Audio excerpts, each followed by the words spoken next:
रात के 11:30 बज रहे। टूनाटून टीवी। रात के 11:30 बज रही थी। सड़कें लगभग सुनसान हो गई थी। इक्का दुक्का ही कोई गाड़ी कभी नजर आती जिससे रात की खामोशी टूटती और फिर सब कुछ शांत हो जाता। घड़ी के कांटे कुछ और आगे बढ़े तो हर ओर वीरानगी सी छा गई। इस बीच सड़क पर एक साया नजर आता है जिसने अपने मुंह को किसी नकाब से ढक रखा है। वो धीरे धीरे सड़क पर उस ओर बढ़ रहा है जहां कुत्तों के भौंकने की आवाज आ रही है। कुत्तों की भौंकने की आवाज उस ओर से आ रही है।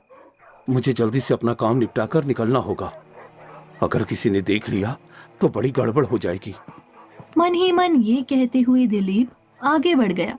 दिलीप ने अपने हाथों में एक मोटा सा डंडा और बड़ी सी रस्सी भी थामी हुई थी। रात अब और गहरी हो गई थी। कुत्तों के भौंकने की आवाज भी धीरे धीरे कर बहुत तेज हो गई थी। उनके भौंकने की परवाह किए बिना दिलीप कुत्तों के झुंड के पास पहुंचा। कुछ देर वो उन कुत्तों को भौंकते हुए देखता रहा। फिर उसकी नजर उन कुत्तों में से सबसे मोटे ताजे कुत्ते पर थी। हाँ, वो कुत्ता एकदम सही है, मोटा ताजा भी है। उससे मेरा काम 3 दिन तक तो आराम से चल जाएगा। फिर उसकी नजर उन कुत्तों में से सबसे मोटे ताजे कुत्ते पर थी।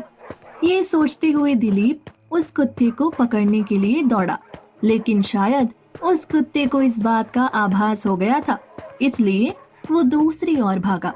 उसे भागते हुए देख बाकी के कुत्ते भी जोर से भौंकते हुए दूसरी ओर भागे।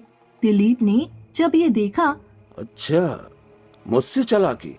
रुक, तुझे मैं मजा चखाता हूँ। तुझे पता नहीं है कि मैं तुझसे भी बड़ा कुत्ता हूँ। ये कहकर वो कुत्ते के पीछे भागा, लेकिन वो कुत्ता भी कम चालाक नहीं था। वो भागते हुए झाड़ियों में घुस गया और खुद को छिपा लिया। अरे कहाँ गया वो? अरे कहाँ भाग गया? जल्दी से वो पकड़ में नहीं आया तो मुसीबत हो जाएगी। अरे मुझे कल की तैयारी भी तो करनी है। दिलीप बहुत ही लालची किस्म का आदमी था।